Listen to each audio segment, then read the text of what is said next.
From the East Coast to the West Coast, we are everywhere true crime is. We are asking for the public's help. We are searching in the woods. We are doing what it takes here on the Bullhorn Betty channels to find answers to the most alarming cases we have been watching on the news. I can tell you personally that I have traveled this entire country seeking these answers and bringing that content right here to you here on the Bullhorn Betty channels and Bullhorn Betty Crime Stories. We are happy with the work that we've done. We brought many answers to the public, and we have defied mainstream media in our pursuit of the truth in these cases. We will continue to work. We will continue to fight for these victims, and we will continue to tell their stories here on my channels. Welcome to the Bullhorn Betty brand of channels and the Coffee Club. Thank you for your love, thank you for your support, and more importantly, thank you for allowing me to bring these victims' stories to each and every one of you, advocating for each of these victims. God bless you, God bless America, and more importantly, God bless our victims.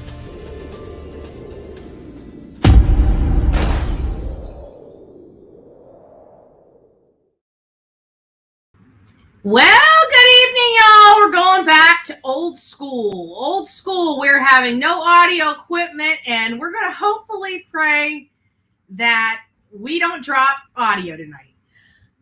We will see. We will see. I hope everybody's doing well. Tonight is Tuesday. Tomorrow is hump day. We're already almost halfway through the week, and it just started, y'all. That is insane. If you guys were here early, I gave you guys individualized welcomes. If you guys are here now, I just want to say a big welcome to everybody that's coming in. I am Bullhorn Betty. If you guys can do me a favor as you're coming in, don't forget to like this video. Throw your number down into the comments, where you're from and what the weather is like. I hear in some parts of our country, it is absolutely, utterly miserable. Miserable. We got chaos covering her body with ice right now. She is so hot. And I don't mean that in the literal sense. I'm sure she's like a beautiful person, but she's drowning in ice right now. And as it's melting as she's sticking it on her body. Hey, Seth, it's nice to see you. It's nice to see you.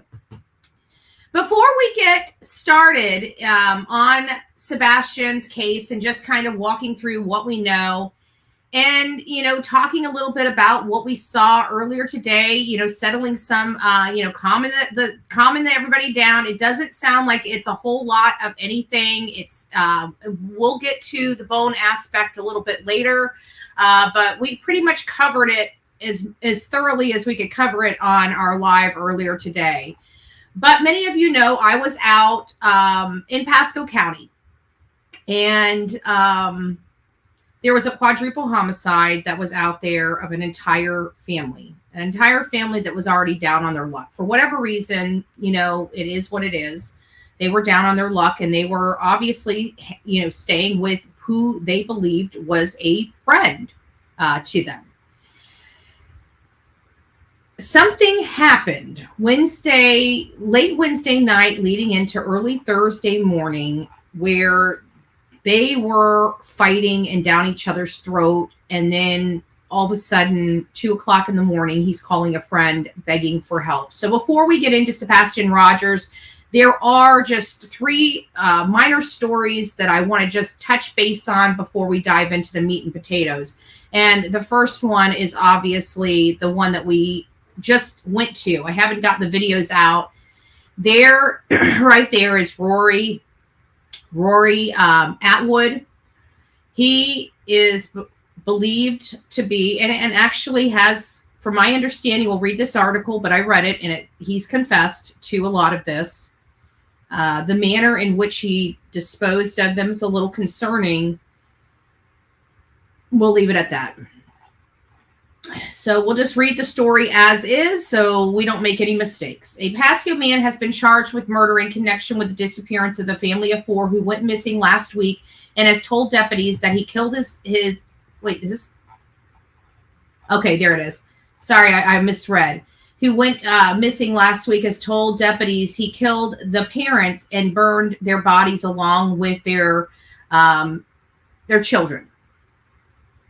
Deputies have been searching since last week for Rain Mancini, 26, Philip Zilliot II, 25, 6-year-old Karma Zilliot, and 5-year-old Philip Zilliot.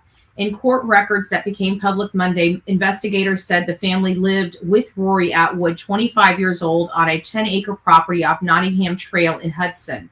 New details from the arrest affidavit show Atwood confirmed the identity of their remains to deputies and said he burned them after a fight broke out at the home between himself, Philip, and Rain. The investigation began Thursday afternoon when the sister of Atwood's friend tipped off authorities about the unaliving, the murder. Her brother said that Atwood called him asking for help burning trash. When he answered the video call, he saw a puddle of blood and, of course, the bodies of the victims. Deputies made a wellness check at the property but found nothing suspicious. One deputy noticed a fire still smoldering and smoking. The next day, Pasco Sheriff's Office received a second call, this time from Atwood's high school friend. He told deputies Atwood had admitted to him unaliving the roommates and their children. Friday afternoon, deputies returned to the Atwood property with cadaver dogs. The dogs dug through a fire pit and retrieved small skeletal remains. Forensic teams also found 2 apparent human vertebrates, all of which had apparent thermal damage to them, the affidavit states. In the follow-up interview with detectives, Atwood gave conflicting accounts after the murders. He initially said deputies might find horse bones on his property and asked how quickly human flesh would decompose. Those are weird questions. Atwood told authorities he evicted the family on June 1st after they stopped paying rent. They dropped by the home unannounced Wednesday night and stayed for a few hours to collect their belongings from the property, he said. During a later search, deputies found items belonging to the family Atwood said that they had left behind and didn't have time to take them with them. Mancini told him she was going to stay at a woman's shelter with the children, and Zilliot was going to stay in a tent in a nearby park. Others who were there Wednesday night told deputies that Mancini and Zilliot were drinking with Atwood at the home. The children were there, as was a friend of Mancini and Atwood's 4-year-old daughter. The girl told detectives she saw Mancini arguing with her at her father's home. The girl's mother told detectives Atwood called her early Thursday morning and said there had been an altercation. At 6 a.m., Atwood dropped off the girl in a blue BMW sedan at the home of the mother, who told detectives Atwood was not acting himself. Atwood told authorities in an interview on Saturday that Zilliot and Mancini entered his bedroom armed with a knife. Atwood said he disarmed Zilliot, who punched him in the head. He tossed the knife out of the bedroom and saw Mancini poking Atwood's daughter in the I think this is all a lie, but he's saying that she held his daughter with a knife. Atwood told deputies that the handgun suddenly appeared in the room and he grabbed it, and he ended up putting 2 bullets in the head region of Zilliot, along with torso and head region for Mancini. That was the mom. Surging with adrenaline, Atwood dragged the adult bodies from the living room out the front door to the fire pit, which he said had already been lit. Atwood also discarded the gun in the fire pit, burned the couch to destroy evidence of bloodstains, which basically mean they were sitting on the couch, obviously not attacking him in his bedroom. Deputies photographed Atwood's and found he didn't have any injuries consistent with a fight. The defendant burned the 2 victims' evidence within the fire pit. And I believe he said in here, I'm not going to read the whole thing, but he did say in here that he didn't really say anything about the children other than they were in there. So, it's just a sad story. And then I thought you guys might get a kick out of this. Did you guys see Jennifer Coffin-Daffer's post earlier today? She is calling out Ronnie Lawson, what? Like, absolutely what? Here it says Hopkins County Sheriff Ronnie Lawson's son, the sheriff is in charge of Summer Wells' case, pled guilty to 4 counts of attempted aggravated SA, but received 1 year in jail on a 20-year sentence. There are potential reasons Summer's case wasn't solved. Summer, did your case ever have a chance? Holy crap. And I'm not lying. Here we go. I'll put this up on the big screen so you guys can see that. Jennifer Coffindaffer. And I'm pretty sure everybody knows about the Buster Murdaugh massive lawsuit. It sounds like he's going after programs that were doing the documentary type stuff that has money. He's not going after the little people. He's going after the big people. The suit lists Blackfin Inc., Warner Brothers, Discovery Inc., Warner Media, Pages Inc., Campfire Studios, Cinemark LLC, Netflix. They got Netflix in there. Going after defamation. This should be interesting. Sorry, guys. I noticed that you guys noticed I was late for the show today. There's a reason. Because I forgot to eat. Well, I didn't forget to eat. I did have Burger King for lunch, but I forgot to eat dinner, and I didn't want to go on a show without having something in my belly. So I made a pot pie. Okay? Microwave, right? One of these banquet little cheap pot pies filled with a whole bunch of crap. The problem is I was trying to eat so quickly before the show that I ended up burning the top of my mouth. And I got a cup of coffee here.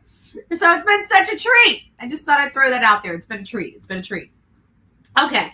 So we're going to go ahead and get back on to what we're all here for, which is Sebastian Rogers. Sebastian Rogers is a 15-year-old autistic boy that disappeared from his home in Hendersonville, Tennessee. And, there's been a lot of stuff that's gone on in this case, but we're really, really trying to stay focused on the facts of this case. We're trying to stay within the case itself. We're not trying to go outside of the case for crap, So what do I mean by that? I mean, I'm staying in this case from 9 p.m. on February 25th to 7 a.m. on February 26th. That is the only place I want to be. The only place I want to be is right there. That is the entire case. The entire case is from 9 p.m. to 7 a.m. And so we have been diligently going through this entire case piece by piece and analyzing every aspect of this case. Now, does it mean because we're analyzing this case and because I give an opinion, is my opinion accurate, true, or correct? No. It is exactly what it is. My opinion. Okay? Doesn't mean it holds water. It does not. It does not. What are the true facts of this case? The true facts of this case are very slim. They had a day out the day before where they went shopping. They came home, put some things away, hung out there for a little bit. It sounds like I'm kind of putting that in. I don't know what they did at home, so let me take that out. What we know for fact is that they went to BJ's. We don't know what time they went to BJ's. We don't know what time they came home from BJ's. But they did come home. They did put some items away, and then they proceeded to go out at some point to a bowling alley. Still do not know exactly when they went to the bowling alley. It doesn't sound like they went there to bowl. It sounds like they went there to play video games. After they wrapped up with the video games, they went over to the Texas Roadhouse. I believe somebody has stated, I don't even know who, but I believe somebody has stated that they left the Texas Roadhouse around 6:30. I've adopted that time. It makes sense. But if I were to pull that away, I don't recall where I got it, but I feel like it came from an official source. Just saying. I don't know why. But I would have presumed that they would have arrived back home around 6:30. There is footage of Katie arriving home. So there is footage that law enforcement has of the very exact time that her tires hit her driveway. And she proceeded to pull into her garage. The garage closed, and that's what we know. Now, we're going to start taking Katie's side of everything. From this point forward, Katie says that when they go into the house, Sebastian goes into his bedroom and he is playing. Around 9 o'clock, she tells him it's time for him to get ready for bed. We don't know what that means. What is his nightly routines? 4 months in, all these interviews later with Chris and Katie, we have no clue what their nightly routines are or what their son's nightly routines are, which I find a little suspect.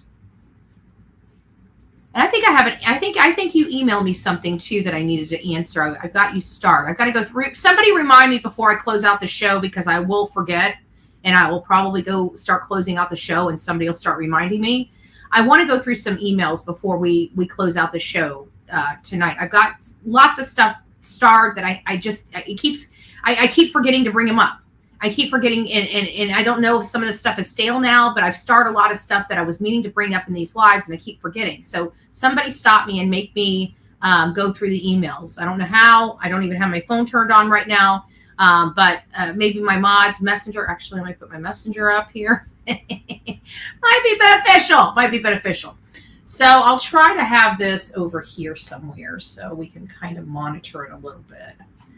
And use Mod Squad because that's the only one that's not used right now, and so it's not highlighted. So I know if I see it highlighted that it is something I need to check. So just use Mod Squad, guys. Okay. So let's get back to here if we need it. Is it true that the neighbor is being investigated? Wow. IK3. Your answer is the neighbor being investigated? This is news to me, but I am not the all-be-all person. I don't know what is going on in their investigation. I can tell you that if I don't know, there may be a lot of people that are, at this point, this case is kind of, from a law enforcement perspective, has been shut down for the public. So it's during these times, it's very prime for people to start creating news. Why they do it, I don't know. Maybe it's struggling for the smaller. I don't know who. I don't know. Is it possible that the neighbor is under investigation? If you're talking about Bobby that spoke out, no, not in a million years do I believe that at all. But just because I don't believe it doesn't mean it's not true. I mean, but I didn't hear it. I haven't heard anything.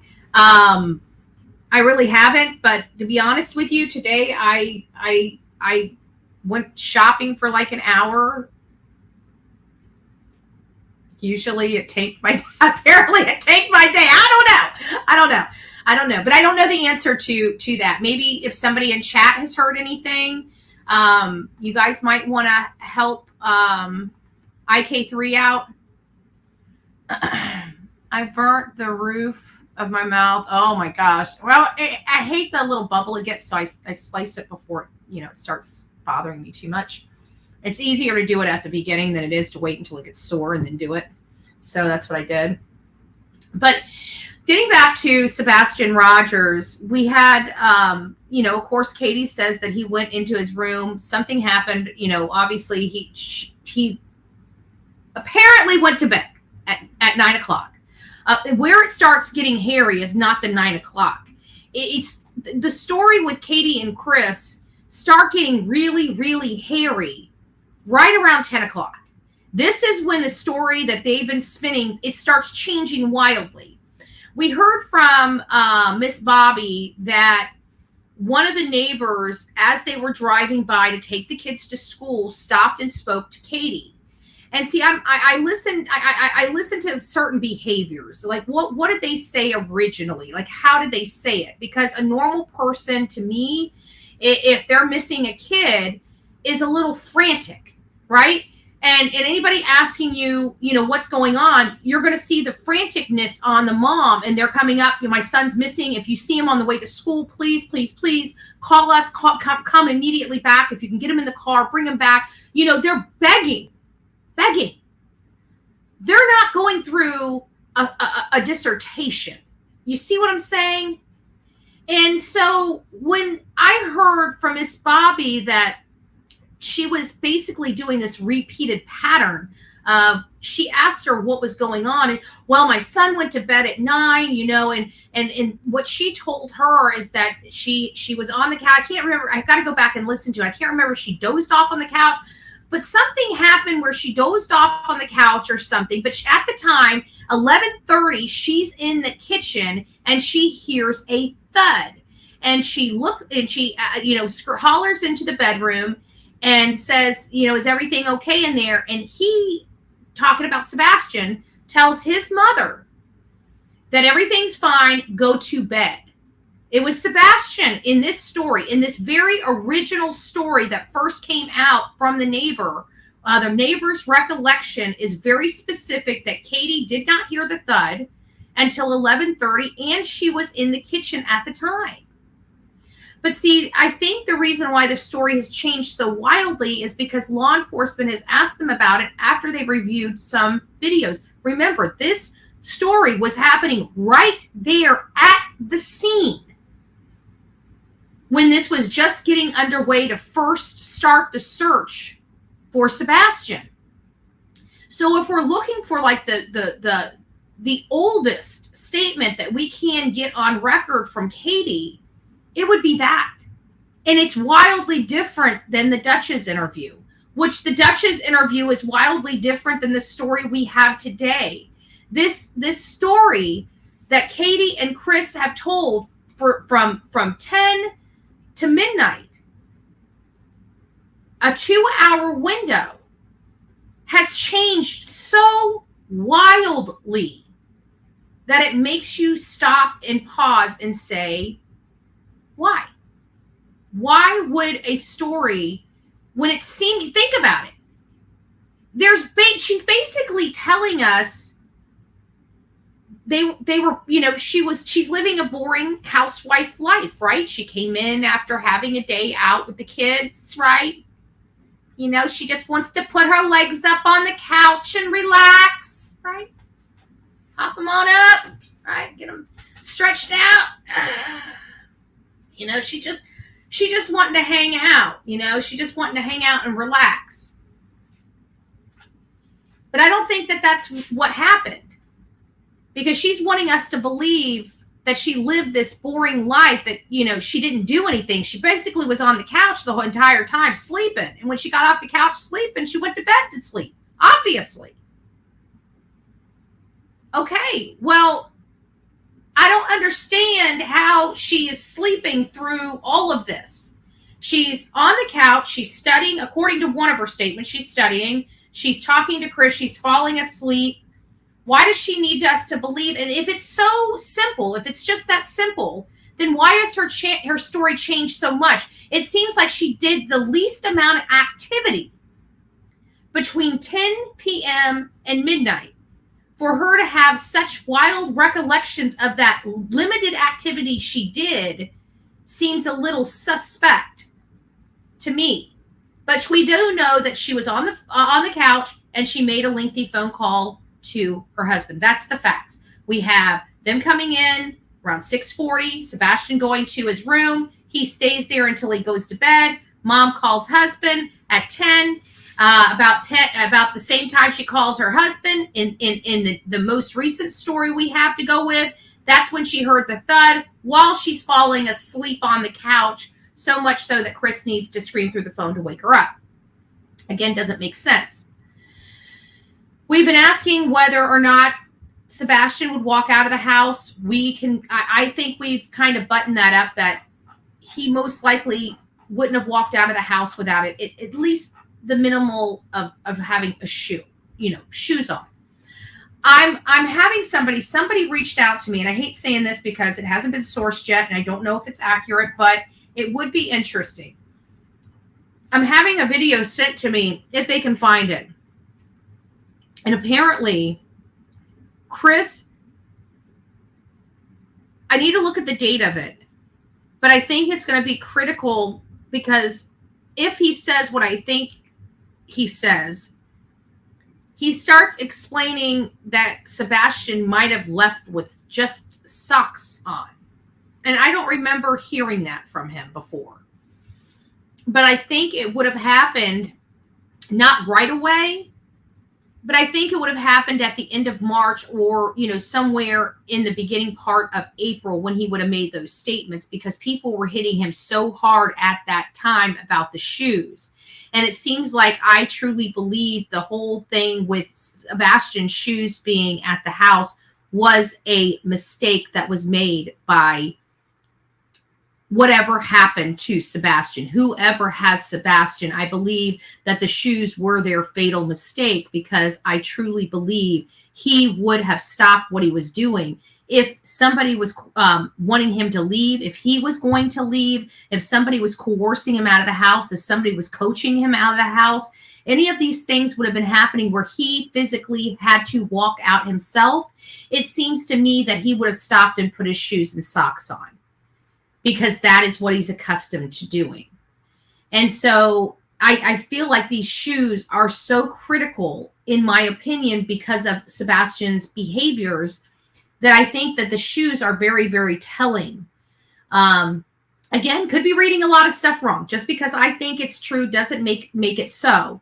I just have I still have a lot of questions. I still don't believe Chris and Katie. I still have my strong suspicions, and I'm working through this process and working through what I can get my hands on to paint a picture. And right now, the picture that is being painted for me with the information, I am not painting this picture. I'm finding the information and letting the picture be painted with the information that is collected. And the picture that is being painted with the information I am collecting is not looking good at all. We've got Sebastian. We've got mom and stepdad saying they did not see this boy walk out the front door. We have them absolutely adamant that he walked out the front door. Now we would go to the next thing that would corroborate him walking out the door, and that would be a camera across the street. The camera across the street did not see that door open and did not see a figure or a shadow walk out of a hazy door. It saw none of that, to the best of my knowledge.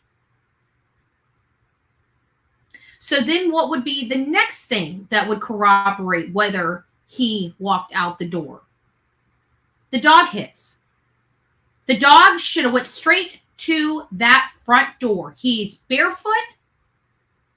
Even with socks, he is leaving skin cells the minute he touches the front porch. So how do we not have a scent directly from that front door? He was in here eating earlier. He might be watching. He may just have stopped in to say hi. I don't know.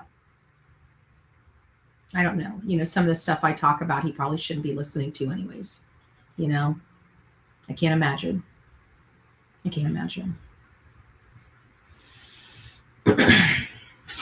So when we look at the front door situation, so now we have corroboration or indicator number 2 was the dogs.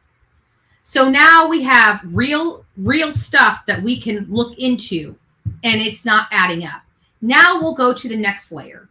What did the parents say about Sebastian and how often he went outside? How often he liked getting dirty? How often he'd be willing to go outside without shoes?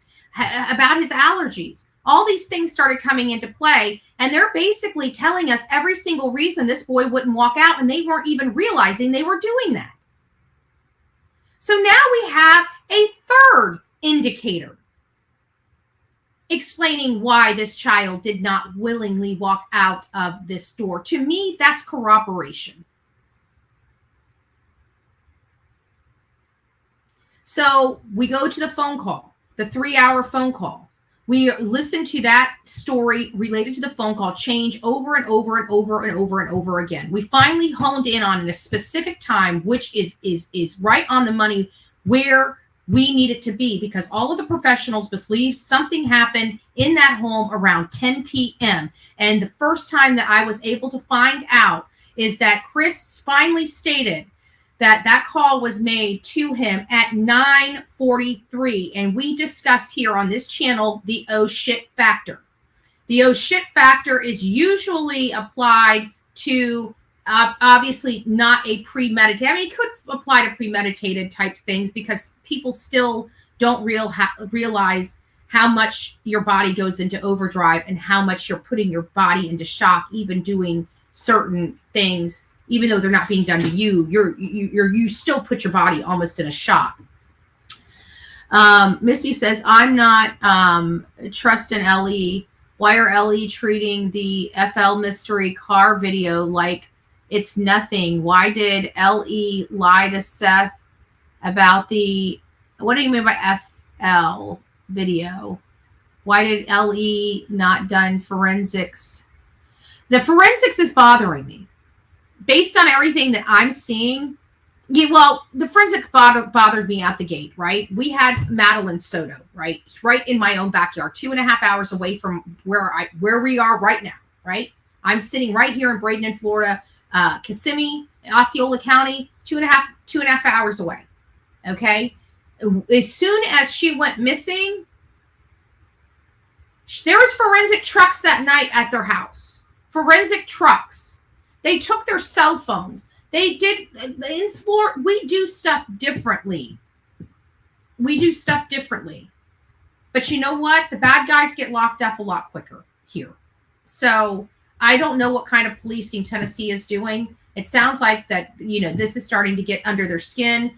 Social media is starting to kick up their heels. It sounds like the politicians are starting to get a little weary. They're starting to put in finally some laws that are going to help law enforcement get bad guys behind jail and keep them behind jail, especially when it comes to the kids. But it's a day late and a dollar short. It's not enough. And they need to step up to the plate and start giving them some stuff that they can prosecute. But I don't know what you mean. I know that I'm treating the FL/mystery car video. FL. I'm trying to figure out. I know I should know this and I don't. I'm so sorry, Misty. Why has LE done no forensics in vehicle? Why haven't LE gathered cell phone? I did hear they got the data. They got the cell phone. I think, I don't know how reliable it is because honestly, I think I heard it from Chris. So there is that. Tomato. I don't know. I usually have a response, but I don't know. I don't know. Why would the essay cause people to stop searching? And Chris was the only one that thought that. I don't know why anybody would have thought that. I mean, we have so many abused women, abused people. I should say people because it's not just women. Abused people that are on our channels all the time, that have gone through all of this stuff. Finding out a child has been abused in that way, whether it's with another child or not, it doesn't turn us off. It makes us fight harder because, some of the people in my channel never had anybody fighting for them. So they fight for them, and for a child should have never been abused that way. And quite frankly, my understanding is, and I could be wrong about this, Katie, I don't think had Sebastian that long full time by herself by the time this situation happened. But again, I could be wrong. I don't know the dates. I'm not looking into it. It doesn't have anything to do specifically with, the victim and the current situation. But it to be honest with you, it only pissed me off more with Chris. It made me, it made me want to get into the ring with him and battle this out. And that's what we're doing. We're in the ring with him and we're battling this out. There was just something about that statement alone that made, if you guys remember when I heard that Chris had said that nobody would help Seth if we knew about this, I went slap off online, like literally slap off on Chris online, live, publicly, everything. I went slap off on him. And I know he watches. I don't know, but mostly I remember all of the way CP was stating that Sebastian didn't leave evidence. Oh, that statement about the best thing is he didn't leave evidence. That was a weird statement. He keeps making these weird statements because I think it's a subliminal thinking. He's happy. And I think he's the one that I think the reason why he's so pompous about it is because it's his plan. But, you know, the facts are Katie was alone with Sebastian. And Katie's story doesn't make sense from 10 p.m. on. And she had to be asleep by midnight. Why? What was going on at midnight that she needed to be asleep? And I think it had to do with that power. Her power going completely dark. Then we have light sources. Then we have them going to a car. We have one light source going back to the house. And then we have the dog hit and the dog path. That law enforcement willfully stated was just a false hit. That was not a false hit. If I've ever seen a false hit in my life, that definitely was not a false hit. That's not nice. No, Definitely not a false hit in my opinion. Because we watched it track, literally track. And where is it? That's Truth Seekers. And I'm going to put this up so you guys can see this, because this truly is the path that we saw, the lights. The white, the flashlight, what appears to be flashlights or cell phones. Those light sources took this specific path. One light source stayed with a vehicle that took the rest of the path, while the other light source went back toward the Proudfoot residence. So we're going to show all that here. It's been seen before on this channel just last night, but I like to hone it into my audience in case somebody is coming here for their first time and they're first seeing this.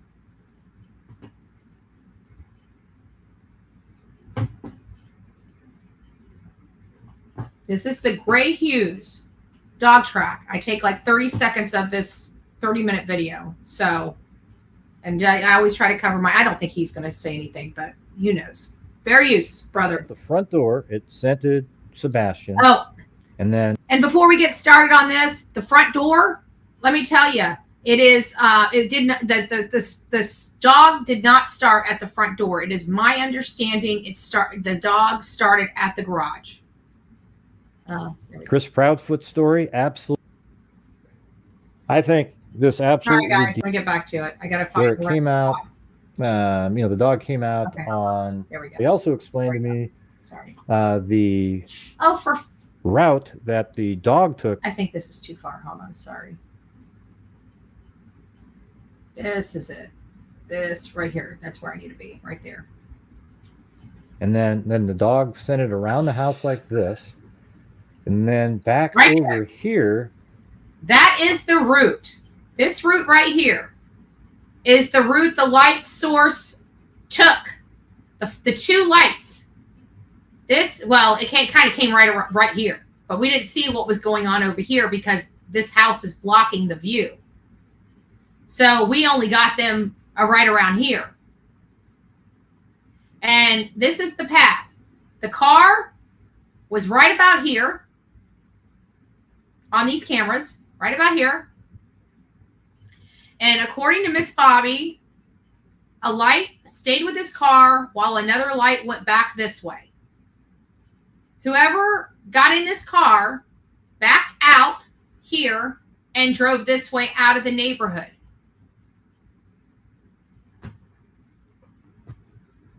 Where it came out, the dog came out on, I think it's called Kellen Lane. Kellen Lane. Kellen Lane. Hold on, I'm about to get right there. Oh God. Walked across Yorkshire.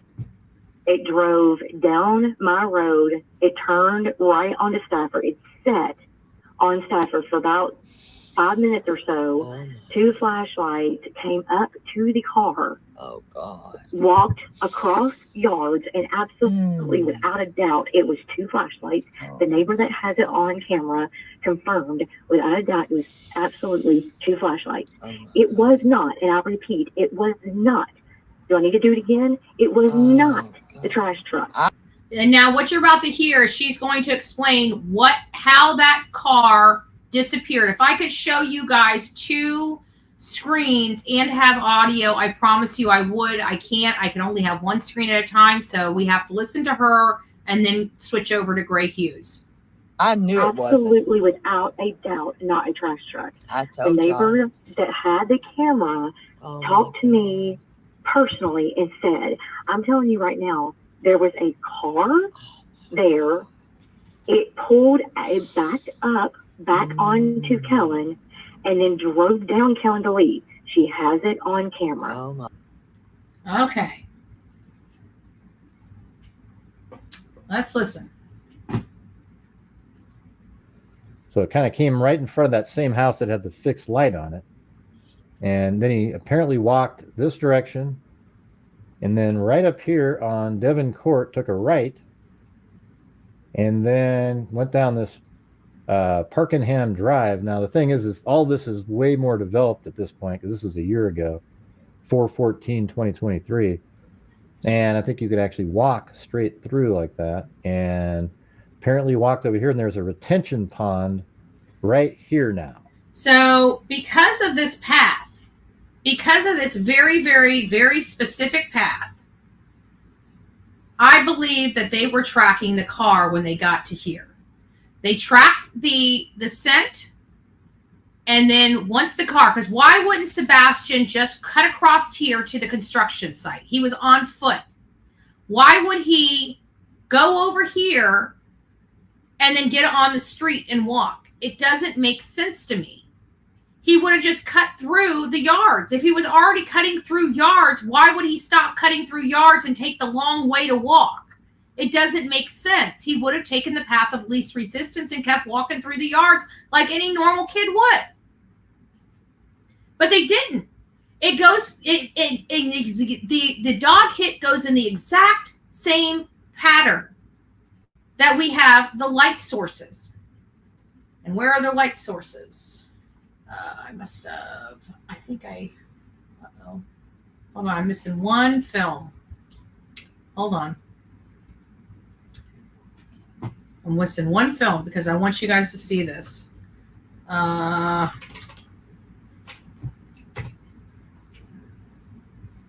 it's Guidance and Light for TLC. And I like this one video that she did, the condensed version. And I think it's, actually I like this one here, but I like it at a very specific spot. I think it's right. No, it's in the other one. Sorry, give me just a second. I'm finding it. 403.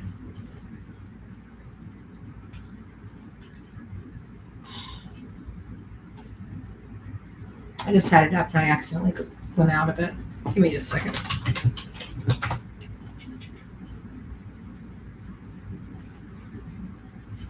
But it's the one that's like a minute and something seconds. Give me just, I know it's like one of the, there it is. Okay, here we go.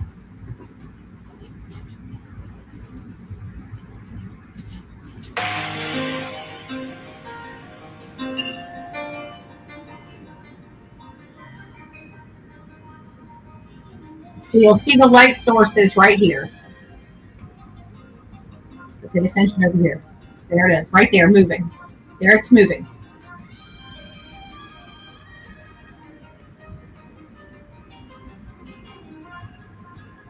And then it's going to be explained right here. You see subject 1 with a light source in the lower right-hand corner. Then you see subject 2 briefly appear and move toward the first before that light source is covered or obscured by bushes. Subject 1, a few seconds later, then moves out of frame. Then subject 2 reappears and follows subject 1 off screen. More time later, and it's very vague, but then you see one of the subjects moving quickly back through the common area. Okay?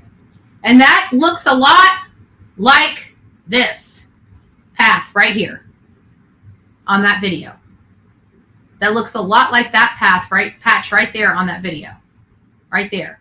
All right, let me take some questions here. I think we've answered that one. Maybe check local weather cameras on St. Jude's. Yes, we have cameras already. Those cameras I've been looking at them. Somebody sent me the actual camera emails, and I forgot who sent it to me, and I lost track. But I did find. But now I've got to look up what cameras are pointing in that direction. We're still trying to find out if the project is going on 24/7 there at St. Jude's. We still haven't got that. I haven't seen. I still haven't answered the question. Oh, here your answer asking more. Kids just don't vanish. Where's Sebastian? Exactly, and that's the point. Is that kids just don't vanish. Oh, flashlight. Thank you. I knew I was supposed to know it. But see, I'm from Florida, and the way you wrote it, I'm like, Florida, the Florida video. Okay, flashlight video. Got it. Okay. So Seth, Katie said Ellie went through their devices, but Ellie doesn't need their actual devices for cell data.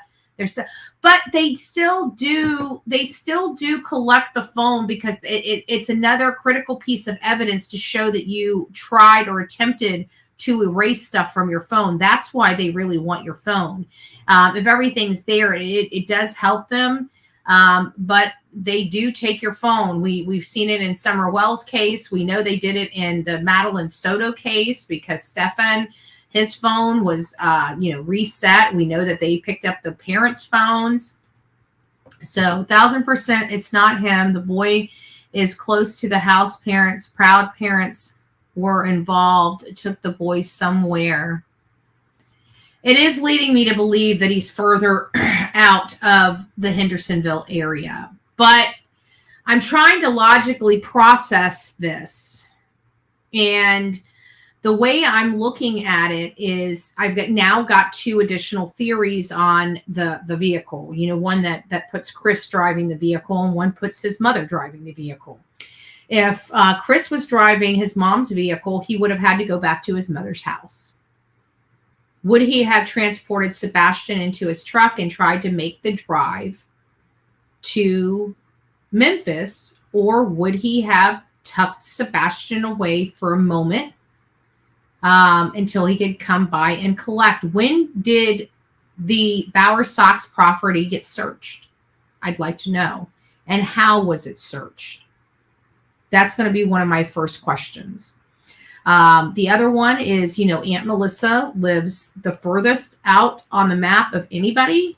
She looks like she lives in a much, much more rural area.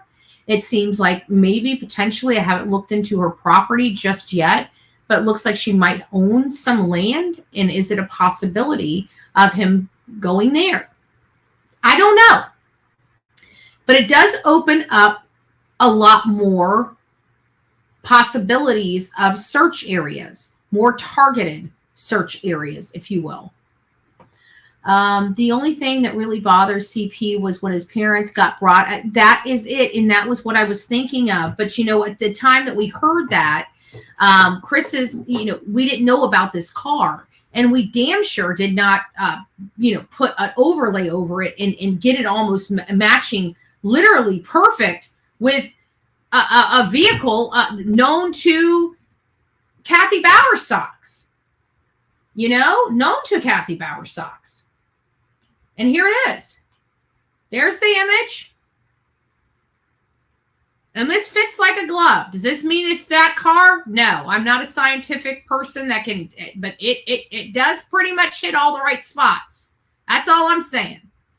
When I remove this, you almost see the image of the car, even after it's removed, because it fits so perfectly. Boom, boom, boom, boom.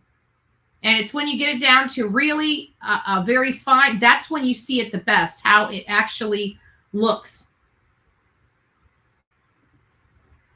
Try it again.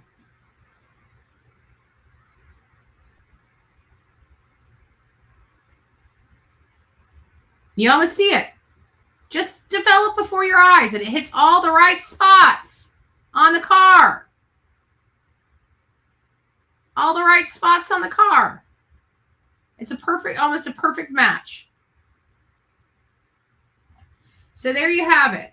I don't know. I promised you guys that before we got too far, I would definitely go to the emails. But before I do, the final thing I want to show you, which you guys already seen, and I want to drive it home just a little bit more of why I absolutely 100% believe that Sebastian Rogers did not walk out of this house, because if he had, he would have been captured on the neighbor's camera, which from my understanding never happened. And not only that, but if somebody had been in by the front door, punched in the code, believe it or not, no, it's not super clear, but you would have seen a shadow or a figure. Yeah, that's what I would think. Based on, something would have been visible, because one of the lights is still visible from that Ring camera from across the street. And that Ring camera sure did get a lot, like the lights going out and a silhouette in the front window, seemingly to be peering out. So I had some emails come in. I want to knock some of them out because I have a lot of the stuff starred. So just give me a second so I can go down to my starred stuff that we have.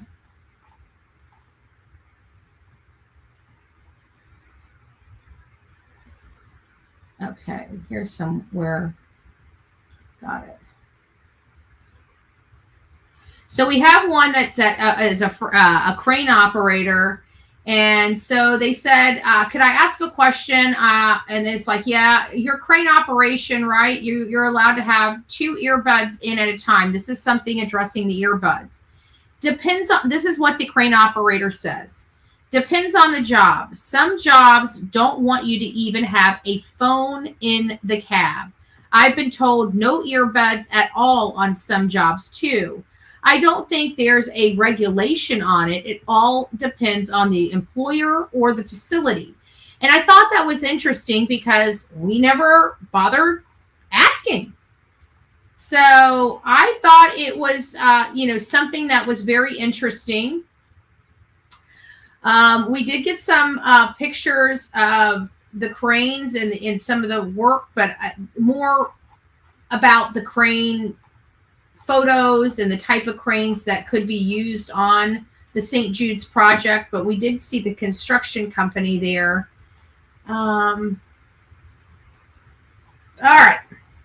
So here's one. And this is from Kay.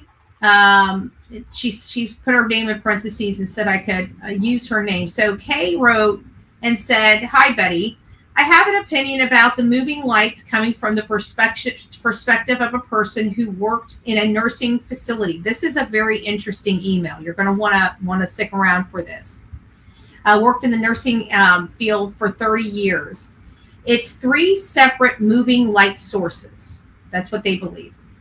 1, possibly moving Sebastian's remains, possibly moving physical evidence from the crime. Who could the people be? 3 women, 2 women, and 1 man? My theory and why.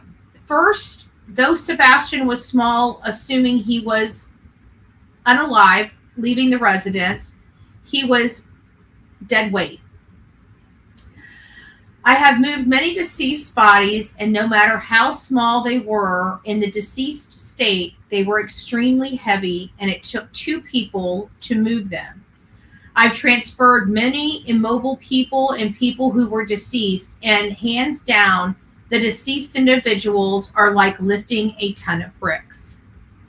So my point is either CP was there or another male if they were moving Sebastian to the construction site during the 3 a.m. light source, because it would be unlikely women could carry Sebastian easily alone for that distance, in my opinion, from my own personal experience. And we have hey Reno, it's nice to see you. Who else is in here? I haven't been over here to say hi in a while. I am so sorry. I've just kind of been just going about my stuff. So we've got Carrie, Eden, Sasha, Phillip, D. Norton. I saw Cheeky Chops in here. Wildfire, Chella, it's nice to see you. Rapper, Oh, I saw Mab. Hey, Mab. I didn't even see you. How you doing, my friend? I hope you're doing well. I hope you're doing well.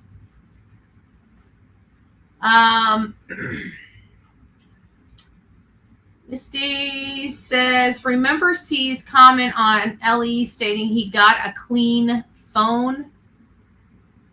Rolls eyes, Mr. Crystal Clear. Pocono. We need to find that, Misty. Do you remember what interview that was when he said that? Do you remember or recall?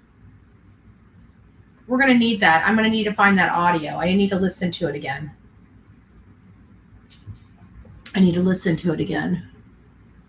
Melissa lives about 25 minutes away from the Bower Sox that live 20 to 30 minutes away. Yeah. Yeah, Kay. It might, we need to look at it. I mean, everything really is on the table right now. We do have a car. The car, I truly believe, matches Kathy. Do I believe Kathy was over there doing that? And my answer is honestly, no, I don't believe it. I believe Chris came back and got her car. It does, doesn't it? It fits like a glove. It fits like a glove. But it's the Infinity back. I'm sure multiple different models might fit that pattern. But the point is that Infinity has a hatch that's really kind of an Infinity hatch. I don't think any other vehicle has that specific hatch. Just the Infinity line of vehicles. So if it's fitting, even if it's not, I mean, we have to look at it. I mean, granted, we can't say it's Kathy's, but we know it's not Katie. And who else would be helping them? Because according to all their neighbors, nobody comes over, nobody hangs out with them. They don't have a whole lot of friends. Hell, the only friend that has come forward so far is a friend that Katie knew almost before she knew Chris. It seems like once she met Chris, all of her friends went bye-bye, and she has no more friends, no more acquaintances, no more company. It's like he started isolating her almost immediately. And she might have been comfortable with the isolation because it sounds like that, they were having an affair before all of this happened. And again, I don't want to spread rumors, but it sounds like that's the case. It sounds like there's enough information to support that. And, they were used to sneaking around and being quiet anyways. So maybe that plays into it, that after they got married, they just kept a very quiet, low profile life and didn't want to be around anybody. Maybe they didn't trust each other to be around anybody. I'm just saying. I don't know. I'm just saying what everybody's thinking. You know I am. Don't be mad. It doesn't look like they have a whole lot of trust for one another. I definitely wouldn't trust them, right? They got a kid that's gone. I want them in front of me, if you know what I mean. Like, if I meet with them, I'm making sure I'm against the wall. I haven't been to prison before, but I watched Get Hard, okay? And that's what they say you need to do, okay? So that's what I'm going to do. I'm just going to make sure my back's against the wall when I'm around them. I'm not going to be on any damn motorcycles. I'm going to be biting my teeth and holding my pee. Woo! So there we got, and I do believe, because we talked about the dead weight. We talked about how hard this would be. That's why I was saying, in that whole ruckus video, they were just standing there entirely too long. It's like, I'm sorry. I have never done anything like this. I can promise you that. But I've done some things that looking back, probably wasn't the smartest things for me to do. But I can tell you my ass ain't sitting in a freaking a spotlight, struggling with something, right? I'd rather drop it and run before I'm sitting in a freaking spotlight struggling, especially with the kind of package they were trying to struggle with, right? It to me just didn't make sense. I was having a hard time understanding it then. I was having a hard time understanding it, but I understand what happened now, and it's just, I'm glad it's resolved. Case closed, move on.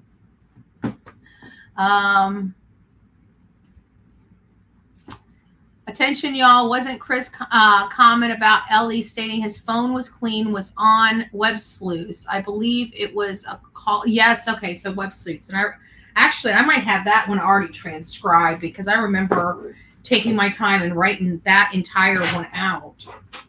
And I think I downloaded the transcript, but I think I typed a mess of notes on it because that was the one that he lost his stuff on. It's the one he lost his stuff on, so whoops loose.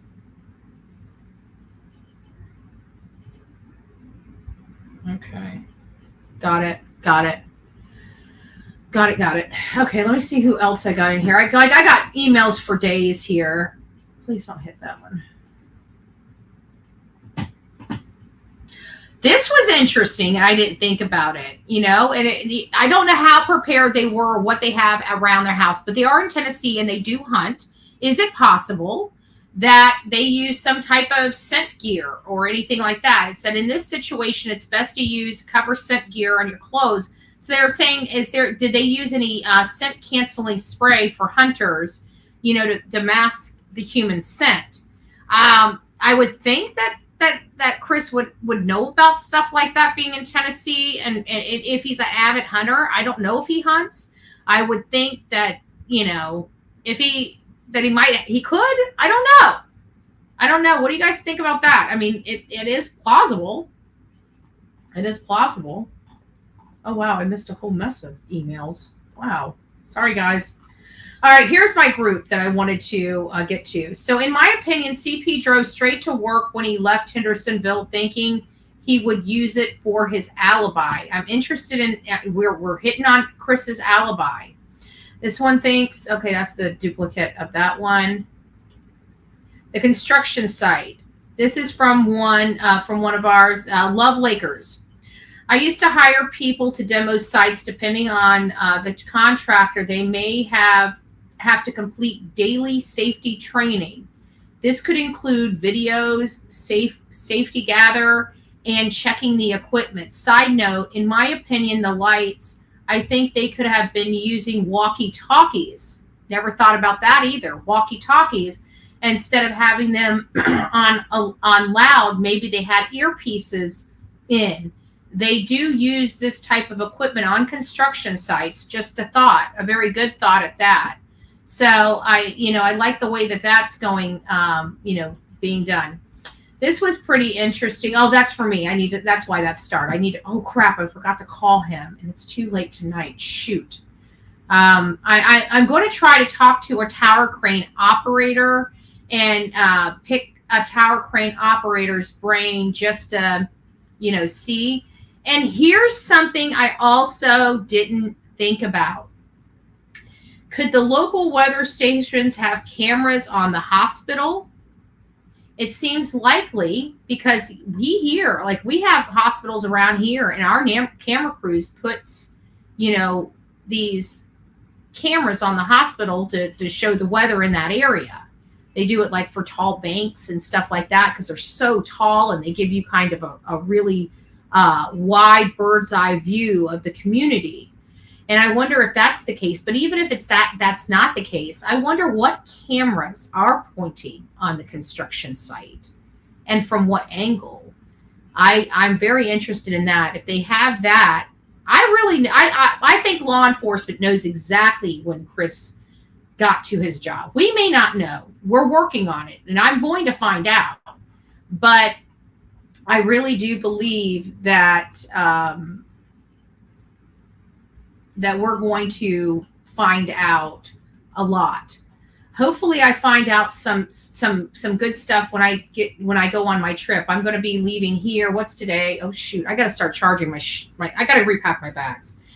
I just cleaned my room, so I'm going to probably tomorrow. I'll be on and off tomorrow. I've got to do some paperwork before I get out of here. I got to file a whole bunch of stuff.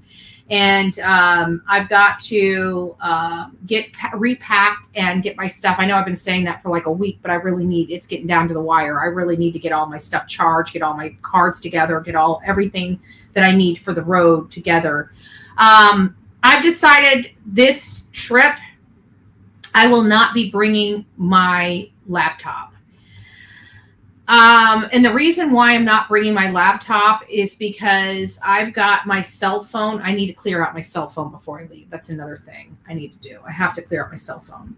I've got to clear out iCloud. It doesn't, I just got to put it on a hard drive. I think I'm just going to take the whole damn, everything other than Sebastian's case and literally stick it on a hard drive. And whenever I come back to it to organize it, I come back to it to organize.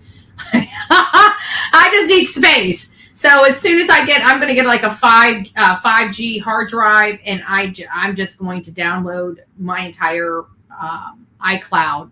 You know, I have to do it in sections, otherwise it shuts my computer down. But I'm going to copy my entire computer and wipe my computer, and I'm going to do my iCloud and wipe my iCloud. Just throw it on a freaking hard drive. Be done with it.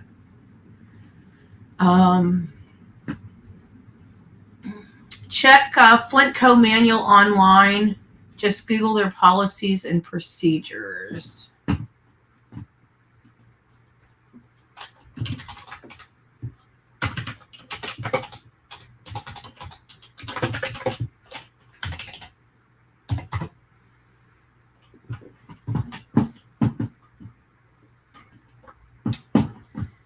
Just a second.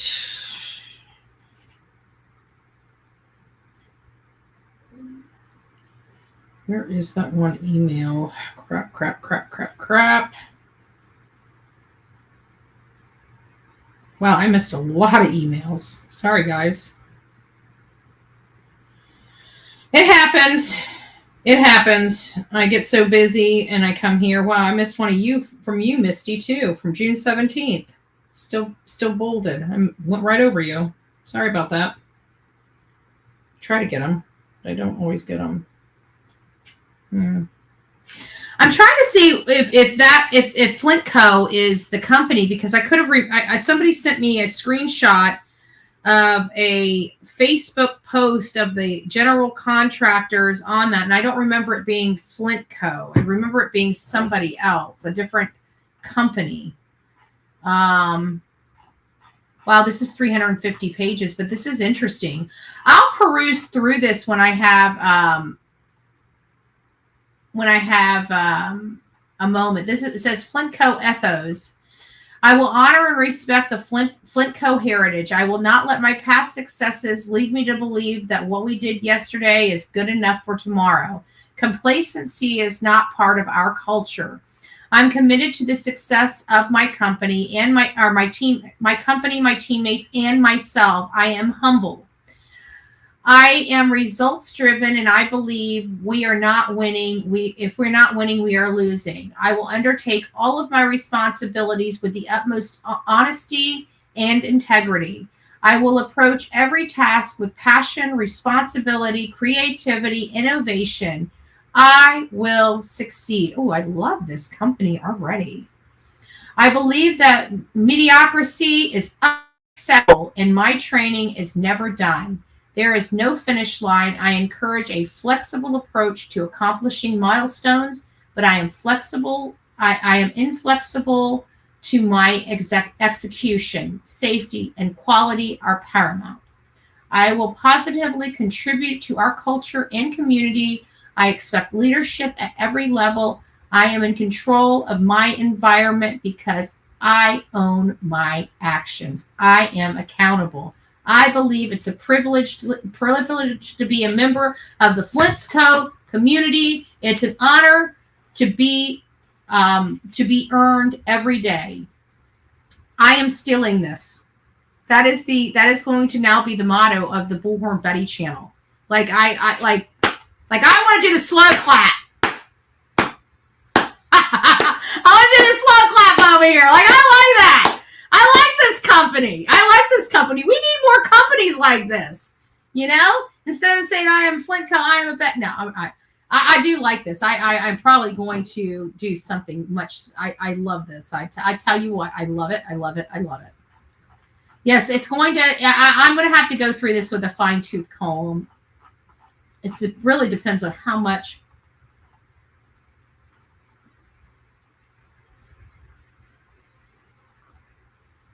Yeah, it has maps and some stuff in here, and employee hiring, employee training.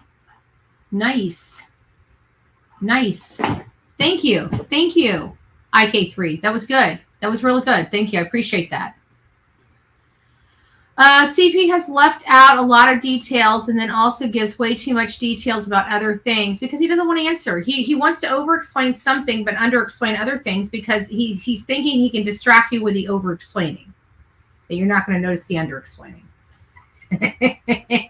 He's a master manipulator. He is, you know, we all see him. Most of us see right through this man. I have to be honest with you. I thought he did something to that boy because of his disdain for the boy. To think that it was... I can't. I think he would want to search efforts there because, of course, that's where he... Yeah, you know what? I've never heard somebody say, don't search my property for my missing kid. I've never... You know, I've never... I mean, well, no, I shouldn't say... We've heard that with Don Wells. But I'm talking about, you know... I've just never heard that. Like, everybody knows cops miss stuff. Most parents are like, you know, screaming that you know, they had to have missed something. They had to have missed something. They had to have missed something, right? And we're not getting that from the Proud. It's like they're so glad that law enforcement ain't going there. They're so glad. I bet you Chris and Katie are like every mom I've known is blowing up the cop's phone like on a daily. I bet you Katie hasn't even been calling up there. And if she has been calling up there, it's for her own self to see if her and her husband are getting cleared, not for the benefit of their son or locating their son. Because, again, they're still sitting on their fat asses glued to their home, bed, couch, cars, campers, everything else, and motorcycles, everything else other than their son getting off their butt and going out there and looking, posted a sign. Hell, as a matter of fact, they spent more time taking signs off their car and every place else than they did putting them up. Just saying. Just saying. All right, guys. Well, we are at the end of our show. We went through some emails. I obviously missed a ton of emails, guys. When I missed the emails, I'm sorry. I don't know if I'm going to get to them. There was a lot. There was a lot of emails I missed. I am so sorry. I'm going to try to read them. I'm going to try to get them caught up. I'm wow. Didn't realize I missed that many. There were a lot. That doesn't make... I've been reading for days. I've been reading, guys. I've been reading a lot. I'm reading emails in my sleep. It's getting terrifying over here. It's getting terrifying. Oh, hold on. eCrimecast wants to know your dates to Tennessee. I believe the 22nd. Yeah, but I'm going to be starting further. Yes and no.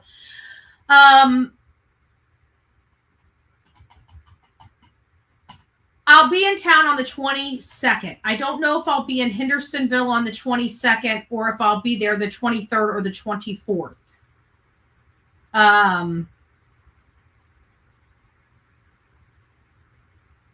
But the 22nd is a guarantee. You know what I could do because I've got you and I've got the car. I've got some. I can't remember. I've got to remember. I got to go back in my emails. I'll remember his name once I see the email. But I promised somebody else that I'd go by and say hi to them over in Gallatin because I need to go over to Gallatin anyways. So you know what? Maybe what I'll do is I'll just come straight there. I'll come into Hendersonville. I'll be there the 22nd. I will be coming in probably fairly late, so I'll probably just want to get my room and just take a shower before I go out or start cruising around to see everything. But that's what I'll do. I'll go ahead and come up. I'll go straight to Hendersonville on the 22nd, and then it'll give me the 23rd, and then we'll figure out what I'm going to do from the 23rd, and then we'll put everything else into play. One caveat is that I have to be over in Kingsport the 26th through the 27th, or the 27th through the 28th. I can't remember. I think it's the 27th through the 28th, but I'll probably be there on the 26th. So those are the only hard dates I have, and then I will be back. I will be back to Hendersonville working on Sebastian Rogers' case, but all right. Let's see if one of my neighbors decides to click there. There we go.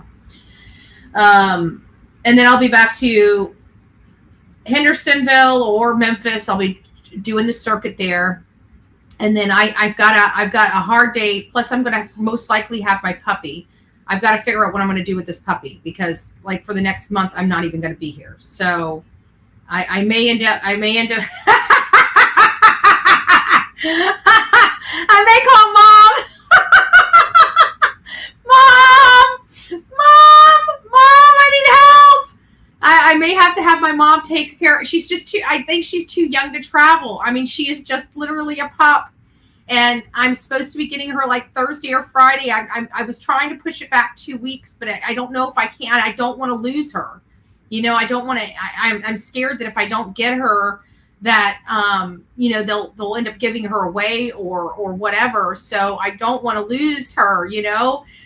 It's so I don't know what I'm going to do here. I don't know what to do. Karen, I may stop by Georgia. You might have a puppy you have to take care of for a week. I don't know. I might have to swing by and drop her off. I don't know what to do with her. This is going to be, I need to get her. I may have to, I really, guys, I may have to hunker it down for, you know, 3 to 6 months until I know she's good to travel. And I know I'm not going to have accidents everywhere I go. You know, she's going to have to learn to travel with me, and I'm going to have to learn to adjust, you know, taking potty breaks and stuff like that with her, because I'm one of these people that I want 3 stops and I want to be there. Like the 4th stop is when I'm in town. Like I'm a trooper. Like I keep to the time. If I got to wait 5 hours before I could use a bathroom, I time my bathroom breaks with my gas intake, right? And I'm not talking about my personal gas intake. I'm talking about the car's gas intake. Thank you very much. It's a Chihuahua. She's going to be so tiny. One of our beautiful people here, I think it was Eminem. Was it Eminem? I think it was Eminem. And she sent me a little, it's too big for her. I can tell. It's going to take her 2 years to grow into this thing, but it's cute as a button. It's already on a hanger. It's sitting in the closet. Nothing's going to happen to this little thing. She's going to wear it. So I'm really, the only reason why I have to get her is, like I said, I'm scared that if I don't get her, I'm going to lose her. And if I lose her, I'm going to be absolutely heartbroken, because I wasn't even on board with getting a dog. Okay. Or any animal for that matter. I was not on board with it, but you know, it probably will be very good for me, you know, as a building block to my new life. Right? So now that I've adjusted to the thought of a dog, I'm kind of excited. I'm nervous, but I'm excited. So, you know, I don't want to be let down, because I think that would be more hurtful. You know, like I think you guys would probably see me cry. Like if I come back here and she's gone, I would probably literally cry. So Delilah, and I didn't name her. Delilah's her name. She already came named. I'm going to probably most likely call her Lila. But, you know, she's just a puppy, right? So if she gets with me and she does not look like a Delilah, her name is changing like that. But somebody reminded me of something. I don't know how true it is, but I have to think it is. That there's a special somebody that also had a dog named Delilah. And so if I do keep her name, it's because of a role model of mine. And I'll leave it at that. All right, guys, that's it for the show. I hope you guys are doing very well this evening. Thank you for coming and hanging out to me and listening to all of this stuff. We're still working on Chris's timeline. If you guys have any thoughts, you know, help me out here. You know, I'm still looking for some footage, some real footage from the job site. But it doesn't matter. It doesn't matter, because we're getting close and to being out there. And once we get out there, it's all over but the crime. We're going out there. We're going to be hitting the ground running. I've got a clear direction on what information I need to acquire while I'm out there, where I need to search. My search areas, I've got plenty of time in my schedule that I can change the search perimeter. I can change everything I need on a dime without costing me time. So I've got my ideas already. I've got every place that I want to go. And so now it's just putting it all together, and hopefully I can get it all done in this trip. If not, then we'll have to plan a second trip to go back out there. I feel like this is going to be another Summer Wells trip. So I might as well just put them, you know, Tennessee is one of those cases that I was going to almost monthly, right? Because it was Summer Wells or Layla Santinello. Now it's, Sebastian. So it's one of those states that I can literally go in, and no matter where I'm at, I can always work there and at least start clearing areas, because we got 3 active cases in the state of Tennessee. Nobody's found them. We'll just leave it at that. So we got to get out there. Once we get out there, we'll get some answers. But more importantly, I want to know about St. Jude's. I want to know everything about that St. Jude's project. I want to know when those gates open. I want to know when those gates close. I want to know what date. I want to know when they get deliveries. We got it. We just gotta put this stuff together. This is the final stuff that I need. We already know about what happened. We don't know the specific means, but we feel what may have happened. And so now it's trying to figure out where he could be. And I know that it doesn't seem like how can Chris's schedule, possibly help, because I'm looking at critical timelines, and there's only certain windows of time in that timeline that certain things could happen. And based upon that, you can give yourself an idea of areas that he could be in that time. It is very, very, very important to get this timeline and know exactly where he is, because this is truly the only way we are going to move the needle in even finding a location that's possible to search for Sebastian. So that's why it is so critical. I know sometimes we forget to explain these things to our audience, and people don't understand why we're doing this. And they're like, they're just wanting clicks and views and talk about this case. What are they really doing to find Sebastian? They're just clubbing the parents over the head. No, we're not. We need to find Sebastian, but we need to know if we have a person of interest, we need to know everything about them to find out what window they have and where they were when that window opened up to them, because then we can start using real calculations to find out their possible area of movement. And so that is where I'm at right now. That is what I'm trying to accomplish with all of this. So anything that you guys can do to help in that and aid in that, please do. So right now we are focused on Chris and Chris alone. We are focused on him at that campground. We are focused on him at his work. We are focused on him when he was last at his house, when he drove back to the campground, when he drove back to the work. We're all over it. Like what? We are now focused squarely on Chris. Do we believe Chris had a hand in the unaliving? We don't even know if Sebastian's unalive. It's just my opinion that with what we're working with here is not looking good. And I will stand behind that. But I do not believe Chris Proudfoot is responsible for why we are here. I believe he helped his wife. And I believe he absolutely knows where this boy is. And I absolutely believe he has the stomach to handle what needs to be had. And that scares me to death. So there is that. All right, guys, go rock it out with your coffee beans out. Don't forget to be fearless. If you do see something, say something. An ounce of prevention is worth a pound of cure. And until next time, please be safe and kind to one another. Andrea, aka Bullhorn Betty here. Look what I found. It looks like a lot of people on YouTube. Right here. Right here. This is a real ass right here. Like many people on YouTube. All you need to do is show an asshole a little love. Right? Right? Tell him. What you need to do? What you need to do? Huh? What you need to do? Oh, too many assholes on YouTube. Say it. Say it with me, baby. Say there's just too many people. Too many people on YouTube that look like you, huh? So the next time you want to be an ass, maybe you should come out here and hang out with the ass. Just saying. You want to be a jackass? There's your brother. Peace out. Bullhorn Betty style.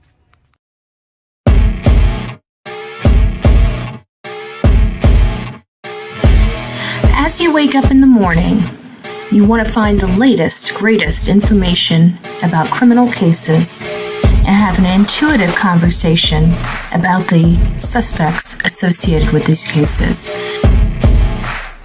head over to the Bullhorn Betty channel on YouTube.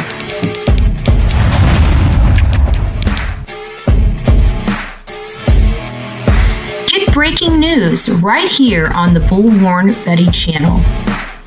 Welcome to the Bullhorn Betty Coffee Club. Enjoy your stay and enjoy your day.